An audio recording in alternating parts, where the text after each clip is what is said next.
Salut les amis, j'espère que vous allez bien. Bon, il fait très beau, ça y est, le printemps commence, on commence à sentir le printemps, bientôt les balades dans l'ancienne. Bon, aujourd'hui, je vais parler d'un sujet très important, vraiment. Tadam, tout ce qui est huile montaire, etc. Je vais tout vous expliquer avec les mots les plus simples possibles. Comme ça, à la fin de la vidéo, vous allez tout comprendre. Vous allez se dire, ah, bah c'était ça, bah, c'est tellement facile. Et voilà, je vais vous faire aussi des recommandations, etc. Et après, chacun, comme à chaque fois, fera son avis et suivra ses propres analyses. Donc, avant toute chose, j'aimerais dire juste très rapidement que l'huile moteur, c'est vraiment quelque chose de très important. Vraiment. Il y a deux choses qu'il ne faut jamais ignorer. Il ne faut jamais négliger, pardon, sur un moteur, c'est l'huile moteur, vraiment, et le liquide de refroidissement. Mais je vais faire une vidéo à part sur le liquide de refroidissement, comme ça on ne sortira pas du sujet. C'est vraiment tout ce qu'il demande. Un moteur demande ces deux choses-là, et puis voilà, le reste, il s'occupe de tout. Donc l'huile moteur, donc c'est très important, et surtout aujourd'hui, bah, voilà, on a des multitudes de marques, multitude de références, de grades, etc. Je vais tout vous expliquer, ne vous inquiétez pas. J'espère juste qu'à la fin de la vidéo, vous allez dire, ah, bah, c'est tellement simple, c'est facile. Donc, voilà, je vais commencer. Donc, juste pour dire, voilà, l'huile moteur, c'est très important, etc. Et que il faut bien choisir son huile moteur. L'huile moteur, ça sert à quoi? Tout simplement, ça sert à, pardon, à lubrifier donc toutes les pièces mécaniques, que ce soit les pistons, les soupapes, etc. Ça permet de le protéger de l'oxydation. Ça permet de limiter les frottements, etc. Ça permet aussi de nettoyer parce que là, je prends un petit piston de Volkswagen. Bah, avec les frottements, etc., il y a des petits micro-dépôts qui se détachent. Et du coup, bah, ça passe par le filtre à huile. C'est pour ça qu'il faut à chaque fois changer le filtre à huile. Ça coûte rien du tout. C'est pas la peine d'attendre deux vidanges. Non, il faut chaque fois vidanger son huile. C'est très bien, ça coûte rien du tout le filtre à huile. Donc, il ne faut jamais négliger ça. Donc, voilà, ça permet de faire tout ça. C'est pour ça qu'il faut bien choisir son huile moteur. Alors, je vais déjà commencer par quels sont les types de huile moteur. C'est très simple. Il y a l'huile minérale, l'huile semi-synthétique et l'huile synthétique. Alors, quelle est la différence? Tout simplement, l'huile minérale, c'est une huile issue du pétrole. Voilà, c'est tout ce que vous devriez savoir. Ça vient du pétrole, etc. C'est les premières huiles qui ont existé depuis la Saint-Glinglin. Ensuite, vous avez la semi-synthèse. Donc la semi-synthèse, c'est quoi? C'est très simple aussi. C'est la minérale. On ajoute un petit peu d'additifs, etc. Et ça permet d'améliorer un peu l'huile minérale. Je vais vous expliquer tout après. On va aller tout doucement. L'huile synthétique. L'huile synthétique, c'est très simple. Ça a été fait dans les laboratoires. Tout est chimique. Voilà, c'est tout ce que vous devriez savoir sans que je puisse rentrer dans les détails. Comme ça, vous comprenez très bien et tout simplement. Quelle est la différence? Tout simplement, l'huile minérale, c'est une huile qui s'use très vite. C'est la moins chère. La semi-synthèse, c'est une huile un peu mieux que l'huile minérale. Ça ne s'use pas trop vite. Et elle est voilà, moyennement chère. L'huile synthétique. Donc là, c'est l'huile qui dure longtemps, qui est la plus chère. Et voilà, en gros, c'est ça. Alors, attention, juste l'huile semi-synthétique, il y a de tout et n'importe quoi. C'est-à-dire que, en fait, il suffit juste d'avoir 2% de la synthétique dans une huile semi-synthétique et ça peut s'appeler huile semi-synthétique. Donc voilà, pas cher, minéral, moyennement cher, semi-synthétique, cher, la synthèse. Voilà. Maintenant, on va rentrer dans le détail, tout doucement et tranquillement. Donc là, ici, j'ai de la motule. J'ai de la motule.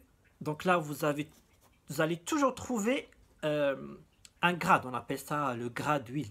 Mais bon, appelez ça le grade, quoi. Donc là, vous allez toujours trouver une référence comme ça. Donc un chiffre, W et un chiffre. Le W, c'est winter. Donc, le premier chiffre, donc le 5W, si je cache ça. Donc le premier chiffre, c'est toujours, si je cache ça aussi, c'est toujours la fluidité de l'huile à froid. plus l'indice est faible, on peut aller de 0 jusqu'à 20, je crois jusqu'à 25 sur des huiles très spécifiques. C'est très simple, donc plus l'indice est faible, plus l'huile est fluide. Je vais vous expliquer là aussi la différence. Regardez là, vous avez de la 5W par exemple. Regardez comme c'est fluide. Donc là, c'est très fluide. Si je prends l'extrême, donc la 20W par exemple, ben, en gros, c'est un peu ça, quoi. Ça peut être ça. Voilà. Bon, j'ai pris, voilà, dans votre tête, c'est, voilà, elle est visqueuse, on va dire. On va dire, c'est la viscosité. J'ai pas voulu utiliser ce mot-là, parce que c'est le mot le plus utilisé, mais je veux que tout le monde comprenne. Donc, la viscosité, donc elle est plus visqueuse si l'indice est plus grand, et plus fluide si l'indice est plus faible. Donc, voilà. Donc, maintenant, vous avez bien compris, le premier indice, fluidité à froid. Et pour finir, donc, on a le tableau, si vous voulez comprendre un petit peu plus. Donc, W, comme je répète, winter en anglais, donc hiver. Donc en température extérieure, donc la 0 ça peut aller jusqu'à moins 35, la 5 jusqu'à moins 30, la 10 jusqu'à moins 25, la 15 jusqu'à moins 20 et la 20 jusqu'à moins 15. Mais je ne veux pas rentrer dans cet indice-là parce qu'aujourd'hui ça commence à devenir un peu obsolète. Je vais tout vous expliquer après. Ensuite on a le deuxième chiffre, là, c'est la fluidité quand le moteur est chaud. Donc plus, donc là on va de 30 jusqu'à, on peut aller jusqu'à 60. Donc plus l'indice est grand, plus il est visqueux, donc plus il est épais. Là je vais vous montrer très simplement et très rapidement. Donc là je prends un piston. Donc là, supposons que ça c'est du 40. Donc il y a un film protecteur, donc une pellicule qui protège en fait le piston et les autres pièces mécaniques. Donc ça permet de protéger le moteur. Supposons que là on est sur du 40. Donc plus, j'ai dit, plus l'indice est grand, plus c'est épais. Donc là le film protège très bien le moteur. Si on passe par exemple à une 30, donc là la pellicule elle est un petit peu plus mince. Donc voilà la différence. J'espère que c'est clair. Donc je résume. L'indice à froid, c'est toujours le premier indice avant le W. Donc là par exemple, j'ai le 10W. Donc là, c'est celle-là par exemple. Donc là, c'est du 5. Donc elle est plus fluide. Celle-là, elle est voilà, au-dessus. Voilà. J'espère que c'est clair. Indice à froid, moins l'indice est faible, plus l'huile est fluide. L'indice à chaud, plus l'indice est élevé, plus l'huile est épaisse. Voilà. Donc après, vous allez me dire, oui, mais tant qu'à faire, je vais mettre du 0,60. Donc l'extrême min et l'extrême max. Ça sert à rien en fait. Surtout, c'est pas très bon. Parce que vous allez surprotéger votre moteur. Donc vous allez consommer un petit peu plus parce que le moteur va mettre un peu plus d'effort. Et 0, si vous habitez une ville, vous habitez, je sais pas, dans le désert, ça sert à rien de mettre du 0. Mettez à la rigueur du 5, oui, si vous avez un turbo, mais ça sert à rien en fait. Si vous habitez dans un pays chaud ou une ville à température modérée, voilà, et en plus c'est des huiles qui coûtent extrêmement cher et c'est pas fait pour des moteurs lambda. Donc voilà. Et en plus c'est des huiles pour les compétitions. Enfin voilà, c'est pour les pistes, voilà, c'est pas fait pour des moteurs lambda. Alors maintenant que vous avez compris tout ça, maintenant la question qui se pose, quelle huile dois-je choisir? Supposons que moi par exemple, ma Mercedes, la S350 turbo diesel, qui a aujourd'hui plus de 538 000 km, j'utilise de la 540.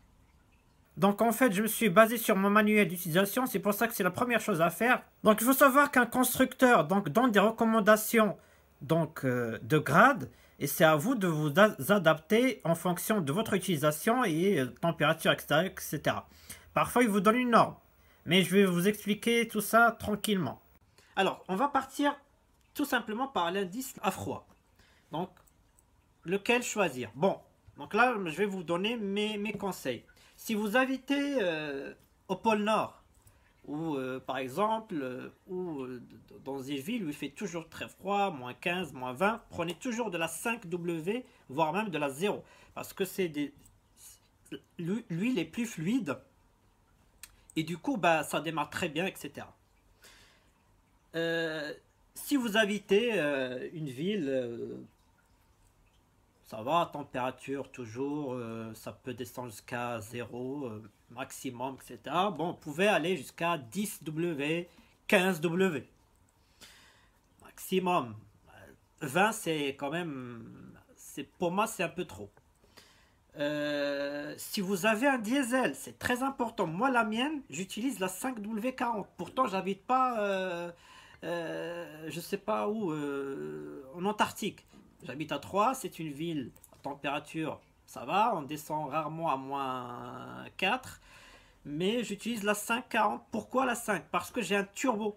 Et le turbo a besoin d'être lubrifié très rapidement. Donc quand vous démarrez, l'huile doit partir pour lubrifier donc, le turbo. Et surtout le haut du moteur, les soupapes, etc. C'est un gros moteur où j'ai dans le carter 8 litres d'huile. Et environ 1,5 litre, 2 litres dans le filtre à huile et tous les conduits. Donc, moi, je veux que l'huile soit très fluide, que je démarre, etc. Que le moteur soit graissé très rapidement. Il faut savoir que lorsque vous démarrez à froid, ça dépend de la viscosité, donc la fluidité de l'huile, qui va aller plus vite ou moins vite. Je vais vous imiter tout simplement par rapport au démarrage. Supposons qu'on est au pôle Nord, d'accord ? Et que je suis à une viscosité, on va dire 15W40 par exemple. Je suis à moins 30.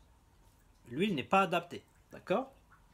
Donc je démarre, donc je mets la clé. Et là, écoutez très bien ce qu'on va entendre. On va entendre. Donc là, il y a un retard parce que le moteur, le temps qu'il mélange l'huile et qu'il voilà, il envoie, ça demande de l'effort, c'est pas très bon. Supposons qu'on était à 0W40 par exemple. Ben là, ça va très bien démarrer, on met la clé, ça va faire. Donc voilà en fait. Si vous avez une grosse cylindrée, pareil, prenez aussi de la 5W, toujours. Par exemple, le Touareg que j'avais, c'était du 0W. Pourtant, c'est une recommandation Volkswagen. Parce que j'ai 2 turbos, j'ai 12 litres d'huile dans le carter. Voilà, grosse cylindrée. Diesel, privilégiez toujours la 5W, même si vous habitez dans une ville un peu, voilà, température ambiante normale. On passe à l'indice à chaud. Donc là, personnellement, je mets toujours de la 40. Donc 40, c'est pour moi le meilleur ratio. Si je mets de la 50, le problème, ça sera, je vais surprotéger le moteur. Et du coup, bah, l'été, c'est bien. Il va moins chauffer, etc. Par contre, l'hiver, je vais avoir un problème parce que le moteur, il sera surprotégé. Par conséquent, de temps en temps, il va même pas avoir la température ambiante, la température normale du moteur d'utilisation. Il faut savoir que si le moteur n'est pas à sa température normale d'utilisation, il va consommer plus. Donc moi la 40 c'est vraiment l'idéal. Vraiment la 40. Il y en a qui mettent 50 en été, mais l'hiver, vous pouvez mettre la 50. Et par contre, si vous sortez quasiment pas votre voiture en hiver, vous pouvez mettre 50. Hein. Mais conseil, il faut toujours faire tourner le moteur, même si c'est l'hiver, parce que comme vous savez, avec la gravitation, toute l'huile tombe dans le carter. Et du coup, si vous laissez trop longtemps et que vous repartez après, c'est comme si vous démarrez le moteur à sec, c'est pas très bon. pour la pression d'huile, etc. Donc je vous conseille l'astuce que font la plupart des professionnels quand ils font une sortie de grange, c'est l'astuce de la passe, c'est-à-dire soit vous coupez la bobine, soit l'arrivée d'essence ou un fusible sur une récente par exemple. Et du coup, bah, vous lancez le démarreur 2-3 fois et après vous branchez, vous repartez. Mais moi personnellement, je mets toujours de la 40. Donc 5W40 pour moi, c'est l'idéal pour ma Mercedes. Après, voilà, je vais pas vous cacher sur, par exemple, mes petites 4 cylindres. Je mets du 10-40. 10-40. Je mets jamais du 15 pour moi. Faut que ça soit dans la moyenne. Surtout à froid et voilà, à chaud. 40 toujours. Attention, là, encore une fois, je vais dire quelque chose par rapport à ceux qui ont le filtre à particules. Là, c'est très important. C'est pour ça que le constructeur recommande, mais il ne faut pas être bête et suivre tout ce que le constructeur recommande. Le constructeur recommande par exemple pour le filtre à particules de mettre du 5W30. Donc 5W30, je rappelle encore une fois, le film moins épais. Donc le moteur sera un peu plus libéré, il y aura un peu de jeu, etc. Donc il va consommer moins. Par contre, il recommande donc la 5W. Et pourtant, on n'habite pas, trouvez-moi en France, une ville qui est à moins 25. C'est pour ça que je vous ai dit que la température extérieure, c'est un peu obsolète, car ça dépend en fait maintenant de le moteur et surtout de son utilisation et pas par rapport à la température extérieure. C'est pour ça que moi, même si le constructeur recommande 5W30, moi je mets de la 5W40 sur ma 307 HDI filtre à particules. Pourquoi je dis ça? Parce que la 30 pour moi, le moteur est moins protégé. Donc pour moi le film est pas très épais et ils recommandent ça par rapport à la pollution. Et imaginez moi le Touareg quand j'avais fait le premier entretien, parce que j'avais un canal d'entretien, ils m'ont mis de la 0W30 sur un V10 TDI. C'est incroyable. Et en plus de ça, ce qui est impressionnant, invraisemblable, c'est que ils appellent ça l'huile long life. C'est-à-dire que vous pouvez aller jusqu'à 2 ans, oui, 2 ans, de ne pas faire la vidange, ou 30 000 km, je crois. Moi, personnellement, jamais j'irai jusqu'à là. Donc là, ils m'ont mis Wing Long Life 030, hein, 12 litres. Donc j'avais 170 000 km et ils m'ont dit de faire la vidange à 200 000 km ou 24 mois. C'est quand même fou, hein. Donc pour résumer, gros cylindrée, vieux moteur, gros cylindrée, vieux moteur,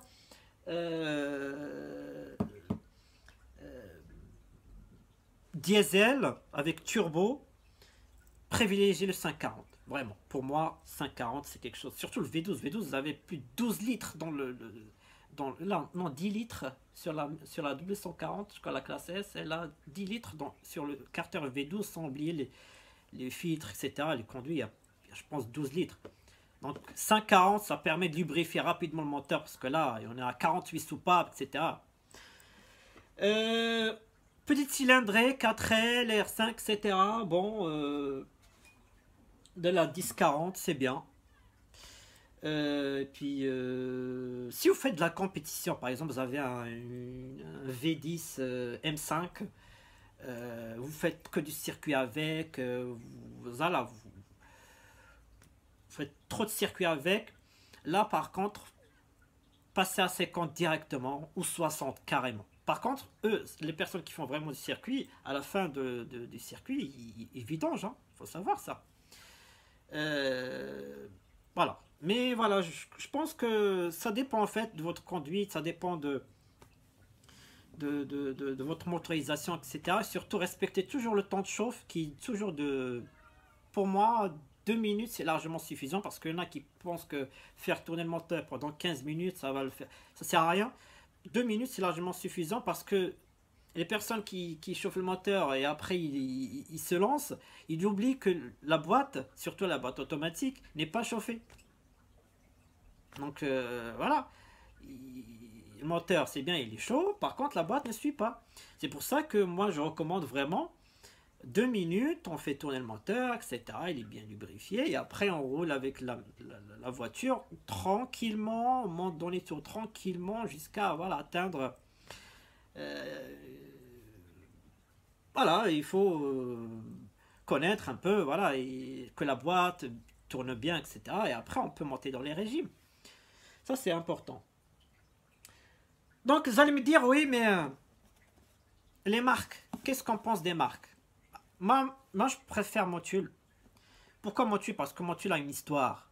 Motul, c'est déjà le premier, c'est à cause de lui qu'on a les grades, etc. C'est lui qui a inventé les grades, etc. Et c'est lui qui a inventé l'huile semi-synthétique et après inventé l'huile synthétique. C'est une huile en française, fabriquée en France, ça c'est bien. Moi, quand la première fois que j'ai découvert la 540 Motul, c'est quand j'ai acheté ma Mercedes, j'ai découvert un garage que je connais, que je viens de connaître, très sympathique, qui fait que du Motul, il m'a expliqué et tout.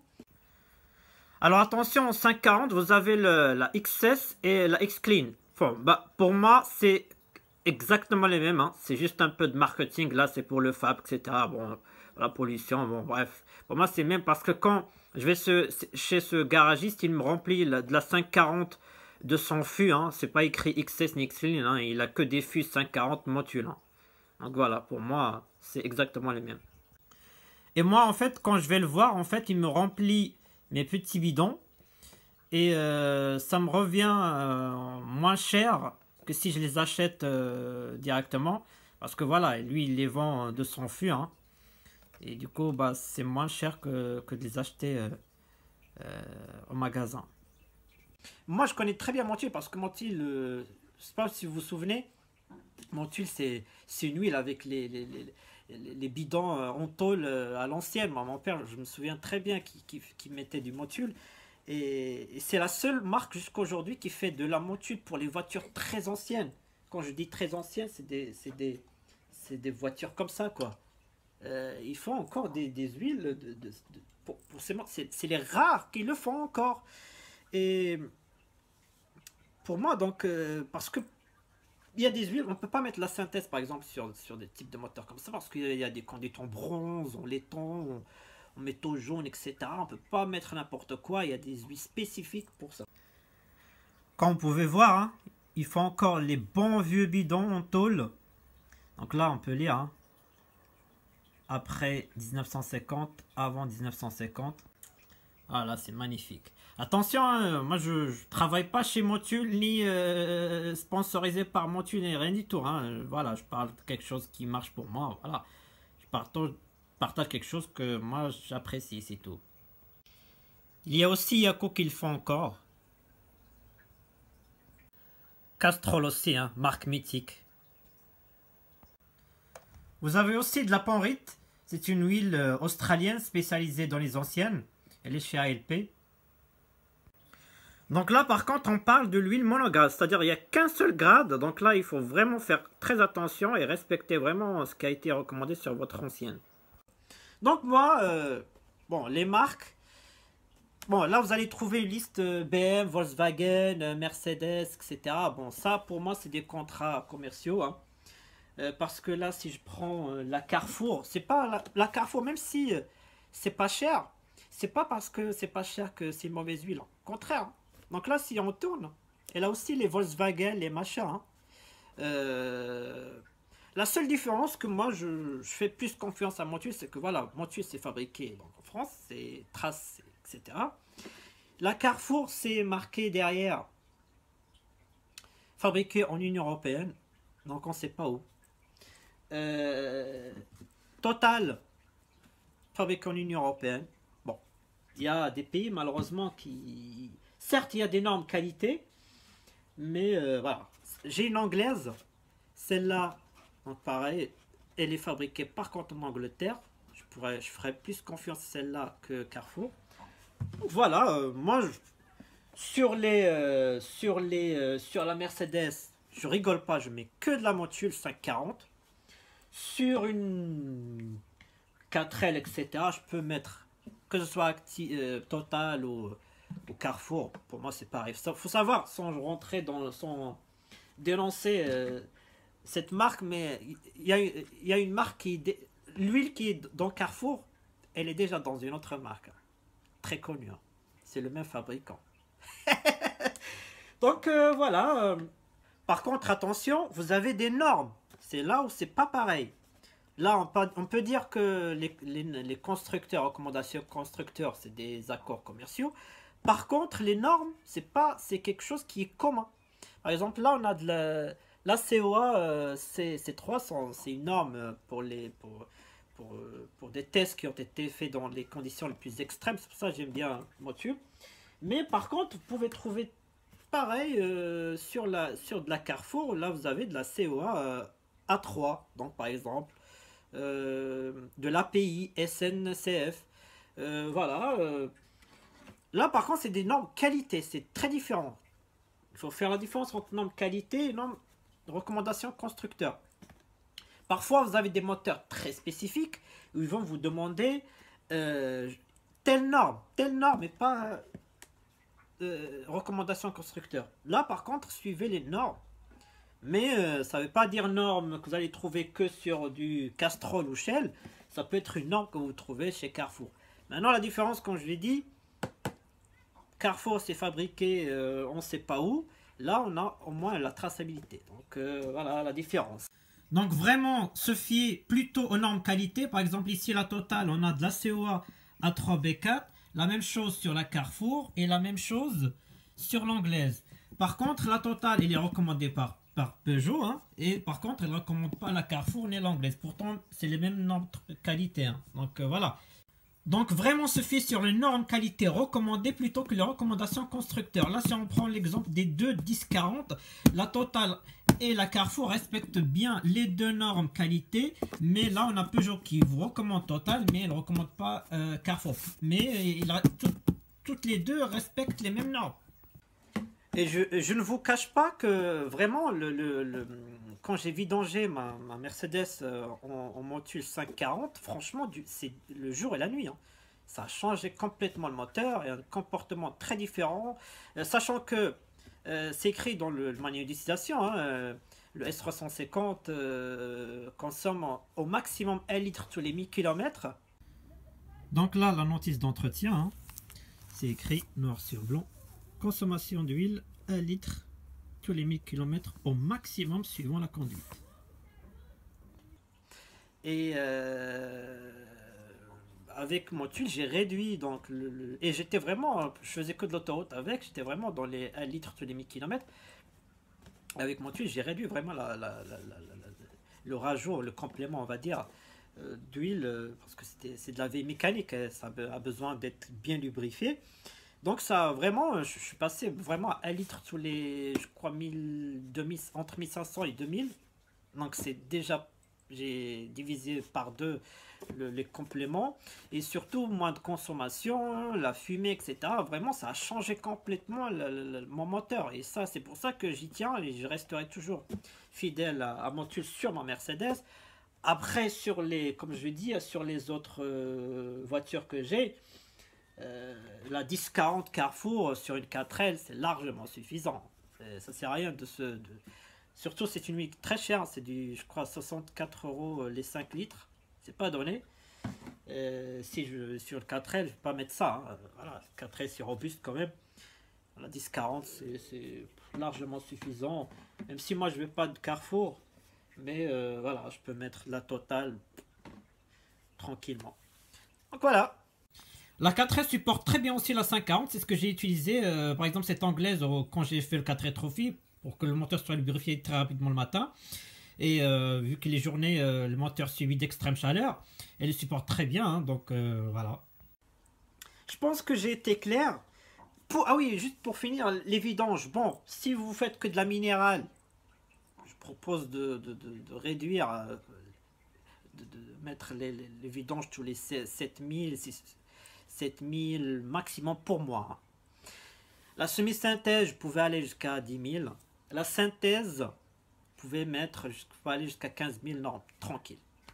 Après, personnellement, 12 000 sur la Mercedes. Les autres, sur de la synthèse, je peux aller à 10 000 tranquillement, sans problème. Attention, vieilles voitures qui n'ont pas de filtre à huile, hein, comme les 4L Biancourt. Là, par contre, passer à une vidange tous les 5000, c'est mieux. Voilà, il faut toujours surveiller l'huile, surtout si elle est marron, elle est toujours bonne, si elle est noire. Donc voilà, les amis, j'espère que cette vidéo vous a plu, hein, que j'étais clair, j'ai vraiment expliqué, j'ai essayé le moins possible d'utiliser les termes un peu barbares qu'on trouve sur Internet. Donc voilà, j'espère que cette vidéo vous a plu et à très bientôt pour d'autres vidéos. Allez, salut!